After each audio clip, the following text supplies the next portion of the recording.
Okay. Are you ready? Alright, yep. Ready. Okay. The Hazards interview, take one. Real solid. Good, crisp. Hey y'all, welcome to the Eonagapi interview. My name is Wendy and I am your magazine editor, photographer, and creative director. This section focuses on youth creatives, serving as a platform for connecting with you and free from any censorship. Today we are joined by the Hazards. How are you guys doing? Hey. Thanks for having Hungry. Yeah, same here. Alright, so to start things off, let's begin by introducing you guys. So where are you based? And can you tell me a little bit about each member of the band, your names, and your role or instrument within the group? Alright. Jack. Oh, all right, cool. I guess we'll start. I'm Jack. I come from Inglewood, California. So do these dudes. 1, 2. This one here. And I am the yelling madman of the band. So that's what I do. I also play guitar sometimes. Alright, that's pretty good. Hi, I'm Dro.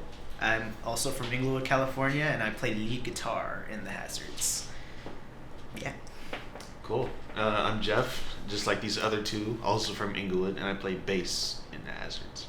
I'm Carlos. I'm the drummer, and I'm from East LA.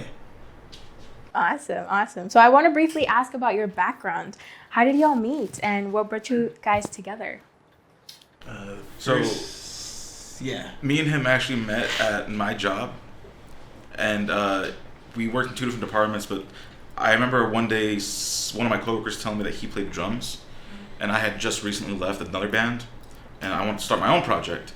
So I was like, I'm like, let me go find this guy, because I'm like, I want to start my own project, and I don't want to, have to work with people that I don't know. I just had a problem working with certain people, but I found Carlos. We talked it out. He was like, yeah, I play drums. So we jam out for a couple sessions, make our first EP. And then after about, a year? No, like a month. Oh, like a month? Okay. After about a month of our EP being out, these dudes listened to it. And since they, know me and, they actually worked nearby. So these dudes heard the EP and they were like, hey, you guys need a guitarist and bassist? And I was like, yeah, fuck it, why not? So, yeah. After that, we started jamming out and got our foot in the door in East LA and started playing shows left and right. Yeah. Sir. Super That's casual, amazing. man. Super casual. We also knew each other in high school, too. Oh, that's Oh. weird. Yeah, so him and him were in the same grade, and I was 2 grades below, so met them in Inglewood High School, so. Yeah, shout out to Inglewood High. Yeah, the riots were fun. Cool. So what would you say are your musical influences? Dang, that's a lot.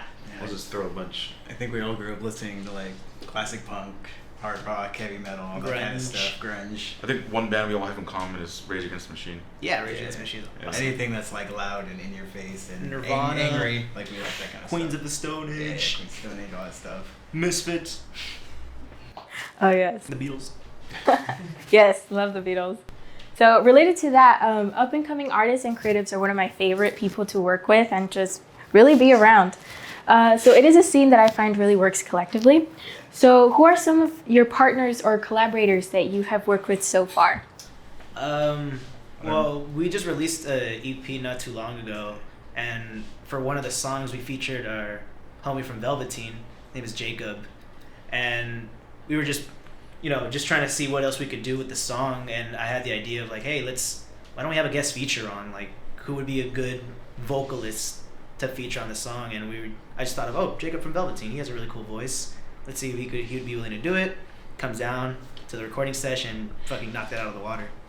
So, and also guys like Cosmic Kitten, real cool homies. Yeah. Shout out to Cosmic. Yeah, so Yeah, Velvateen was the first recorded feature that we had, and then Cosmic Kitten, we always play a lot of live shows with him, so we always do they'll have some members come in and play one of our songs, and then he'll go on and play one of their songs every now and then. So I guess that's kind of like a collaboration, we all play live together, I guess, that's always fun.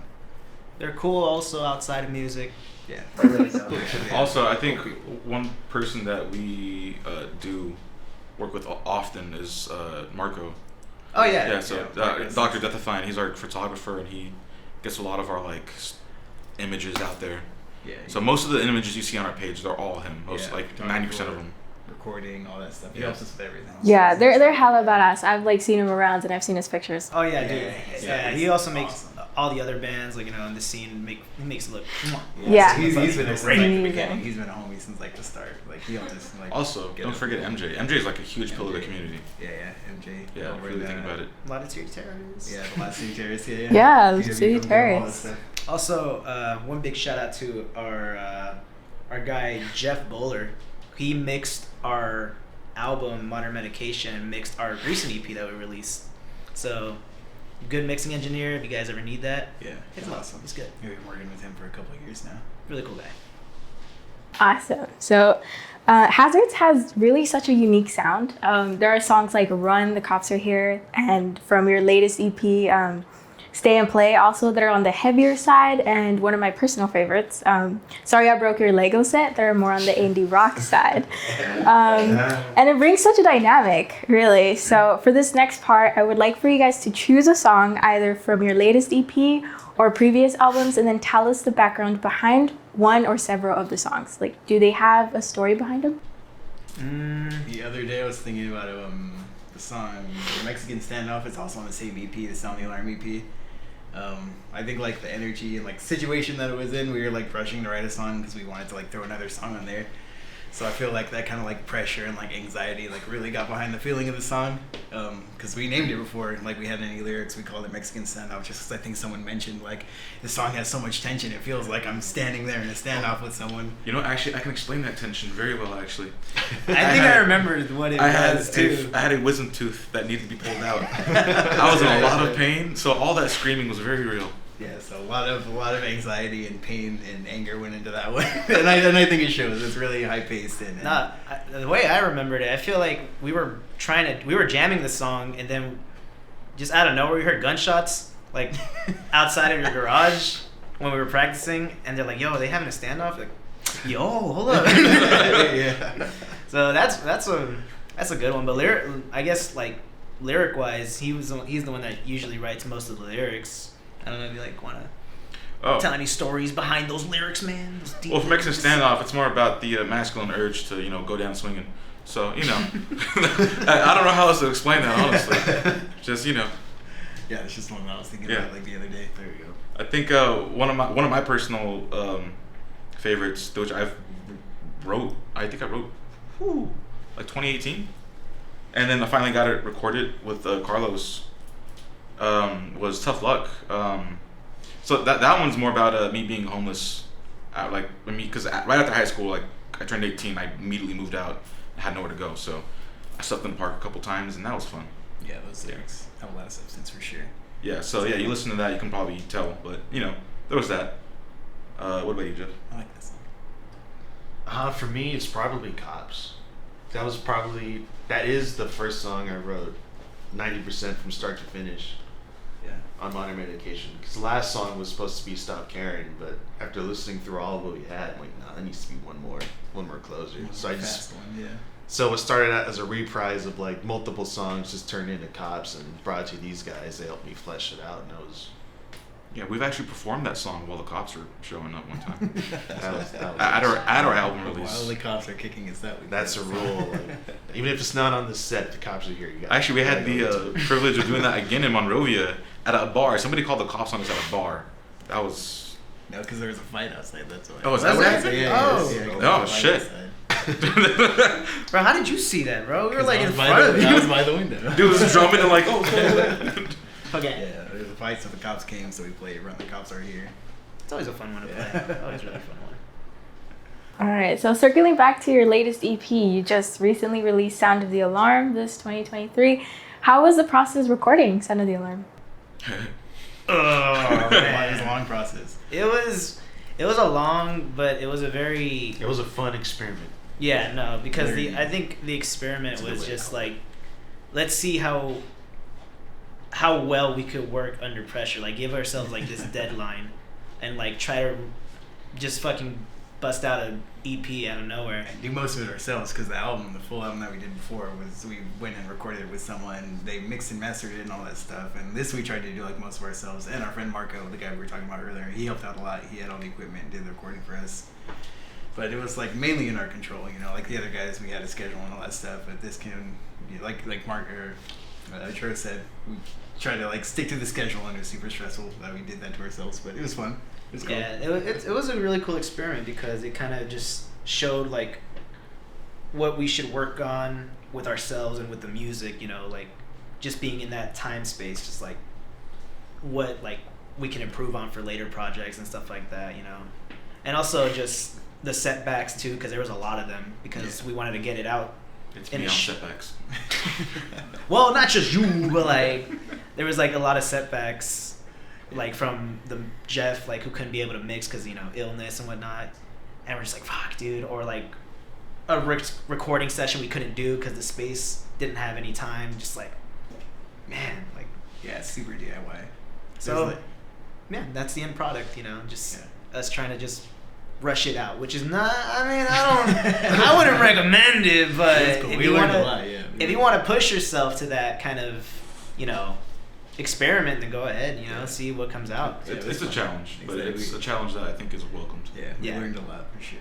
Yeah, it sounds like a process, but you guys, For 4 songs, yeah, the outcome was It was amazing. really one song that took forever. You're welcome.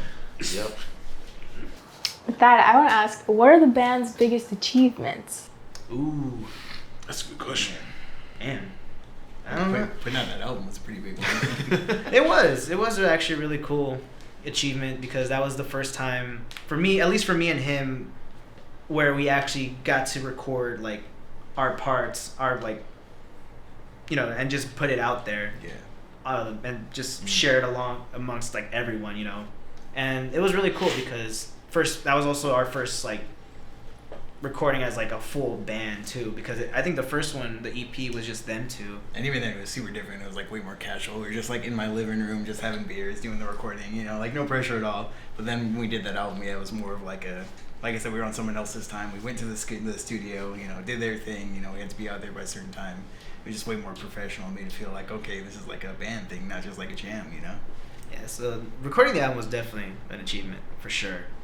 I think another achievement is playing certain venues, like because we played some pretty big venues before. Like I think one of my personal favorites is probably El Cid. Oh, El Cid is really cool. Yeah. Viper Room too is also really cool. We played there a couple That times. was cool. That was chill. Dirty Mondays was cool too. Yeah. That was a pretty cool achievement, I think. Madame Siam. Alex's bar. Recently played at Alex's bar. I think Madame Sam was probably my favorite so far. Actually, I think I had to crawl over people and like tables just to get a beer. That was fun. Like they're just fucking packed in there, dude. Yeah, it was a fun night. Definitely really good achievements. Also, just putting out the EP, you know, finally, because I always thought, fuck, it's never gonna get out, you know, like we're never gonna finish this. It's just gonna like stay like shelves or something like It was that. supposed to drop like August of like last year, right? Something like that. But But it didn't come out till July of this year. so yeah, I just it for finally being out, like that's a big achievement too. Like just hell yeah, just see what else. No, yeah, I totally agree. And shout out to all the venues you guys listed. Like all of those are amazing venues. Yeah, so I saw that you guys are based in Inglewood and East LA, right? Yes. So I wanted to ask, so how has that shaped you into the musicians and people that you are today? The first show that we had was in East LA at the lot in City Terrace place we were just talking about. And for sure, all the shows that go on there, not all of them, but most of them are like in the punk, hardcore, you know, heavy kind of scene. So that for sure like shaped us and like, okay, we got to fit in with these bands because that's who we're playing with. And also we just played that and people obviously enjoyed the fast, heavy stuff. So we were like, okay, we should probably lean into that more. But I feel like starting at the lot in East LA really helped us like, okay, we got to go this route. This is It was what also people funny the wanna way do. we like started playing there. Yeah. We just pull up one day, and I don't know what MJ was doing, but it was definitely something physically exerting. I won't go into detail, but my boy was like, "Hey man, you do shows here?" He was like, "Yeah, dude. Like, come back later though, dude." It was like, "But here's my Instagram," you know. And then we got his contact and we started playing shows. But yeah, I feel like being a kid out of Inglewood, it's like that's kind of the norm. Just like being able to talk to people like without having to be like, "Oh, dude, like, is it cool?" You know, you just kind of know people sometimes, you know. Like being a kid out of Inglewood, it's like you can just walk up to people and be like, "Hey, I heard you do this. I heard you got this. Let's do something," you know. Yeah. I feel like most people are kind of scared to collaborate sometimes because it is kind of scary getting your stuff out there sometimes. But I mean, I think also just being an Inglewood band, you know, that kind of helped me like actually find out that, okay, this is something I'm actually into, like just music in general. Because I started in band, I think my sophomore year, and you were there for the music? I was there for the music, bro. Like, I was passionate, bro. I was there for the weed. Well, you were a different group, all right? Like, lame. Anyway, so I started in drumline and then my sophomore year, and I just found out, like, you know what? I kind of like doing this, you know, just being, like, playing music and shit like that. And then playing guitar at the same time was also kind of, like, shaping me as well. And, yeah, I think the band kind of helped me realize, like, what I wanted to do, you know? And that was being a musician. Awesome. So if we can go around individually, what is one of the most memorable moments that y'all have gone through? Yo, you know what? The first time we played the Viper Room. That was cool. The show was great, but the pre-show, the pre-game we did was insane because we get to the Viper Room and, you know, we're having a good time. We're watching some of the bands play before we go on. It's also one of the many skills you pick up in Inglewood. Oh my god. So we go probably like 20 or 30 minutes before we were going to go play. I go in my car because all the equipment's there. And then I realize that it's locked. And I'm like, okay, you know what? Let me get the key. But I don't feel my key anywhere. So I look inside and my key's inside. So I lock my keys in my car. So I'm freaking out and I go tell everybody, like, hey, I literally locked all the equipment in my car. And he's like, okay, just get the key. I'm like, we got a problem with that too. So I think everybody who came to see us literally, collectively, yeah, to break into his car. Yes. And I was like, yeah, it's no problem, dude. I got stuff in my trunk. I go in my trunk and I've got a clothes hanger for these specific situations. And now, let me just say that it's a skill that is very necessary for when you lock your keys in your car, and that is it. I do not break into the cars, okay? Clothes hanger. At least not legally. Is what you need. I use the hatchet and a clothes hanger. I use the hatchet to wedge the door open, and I use the clothes hanger to unlock the car. And at this point, there's a crowd of people in the parking lot watching me do this. The parking attendant included, just watching me do this. And by the time I actually unlock the door, cops pull up and we're all just like, yeah! Just cheering around the car, and then we got it. Yeah, luckily everybody was there, like, hey, you guys need help? Like, yeah, dude, we got to go on stage in like 2 minutes. Yeah, we got it. We did it. So everybody grabbed all the equipment and rushed on stage with us. And my window wasn't broken into. Yeah, So that was great. That was the next option. Yeah, I can pretty cleanly break into We a were car. like this close to shattering the window. What we got? That was the last option. I'm like, if you guys fucking break my window, dude. Yeah, it's not that expensive to replace. I don't want a broken window though. At least the car was fine, you know, like everything was all Yeah. it was all good. And we made it for our set time too. That was fucking great. We were just Played like, on get the time, shit, let's get out of played here. on You know? time, did everything. Yeah. That sounds like an adventure. That was great. Very hazardous moment. Very cool. Alright. So with that said, what do y'all like the most about playing live? Breaking into cars. I don't know. I guess maybe just the connection when there is like people there to watch you. You know, because also being on a local level, it is very difficult to have like to grow a fan base like just organic.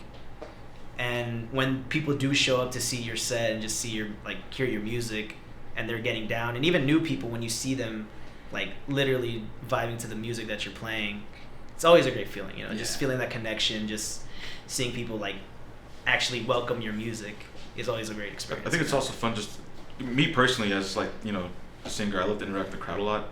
So I like to just do stupid shit sometimes. I remember one time there was a group of dudes who like wanted to get baptized. So, and I didn't start that, they did that themselves. So I started blessing people on stage.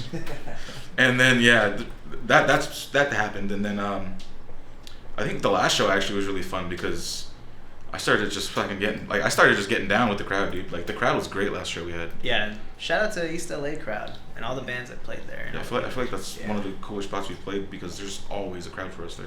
Yeah, definitely the people is the best part for sure. Yeah, definitely. Awesome. So as our interview comes to a close, what shall our viewers and listeners, and I know us as the crew here too, look forward to from y'all? Like any live shows coming up? Yeah, we got a few. We have a lot in October. Oh, So shoot, we got a lot. spooky season, you know. Of course, a lot, around Halloween. We got Cosmic Carnival, which is Cosmic Kitten, that band that we mentioned earlier. They throw like a festival each year for Halloween, so that's gonna be fun. It's also for charity. For charity, yes. It's also for charity. It'll be cool jumping on that for the first year. That's the big one, I guess, at the end of the month. But we have so many in between now and then. October's a really busy month. It's gonna be fun. We're really excited. I think we're also aiming to plan to do a tour, maybe around springtime or at least at some point next year. Yeah. Whenever we can get everything worked out. We're still in the works with all that, but I think that's gonna be our next step. So I hope the Upper West Coast is ready for us because that's our first on our list. Yeah, we're going there, man. Yeah, also just writing some new music too. Yeah. Too. Always new music is always just something you just want to look forward to. Yeah. Just Now that we put out that, we were like focusing on that 4-song EP, and we're so focused on just those 4 songs for like months and months. It's good to be like writing other songs and doing different stuff now. Finally, now that it's out. Yeah. So shout out to all the bands. Shout out to all the different shows y'all have coming up. So for these shows, where can we find you? Where can we find your socials or the flyers? Instagram, TikTok, YouTube. We have a TikTok? We do. Shit. Kind of don't. We need to get on it. You know what I mean? At thehazards.la. We got Spotify. We got Apple Music. We got SoundCloud. Bandcamp. Deezer. Tidal. The fuck is Tidal? Deezer. Tidal. Exactly. If it exists, we're on it. Yeah. Hazards.la. Awesome. All right. Well, I want to thank you so much for talking to us and coming through. This was Eonagapi Magazine, and I'm Wendy. Thanks again. Hey, thank you guys. Thank you guys. All 3 of you. Thank you. I'm clapping. Can I hit the mic now? You're supposed to clap. Camera cuts.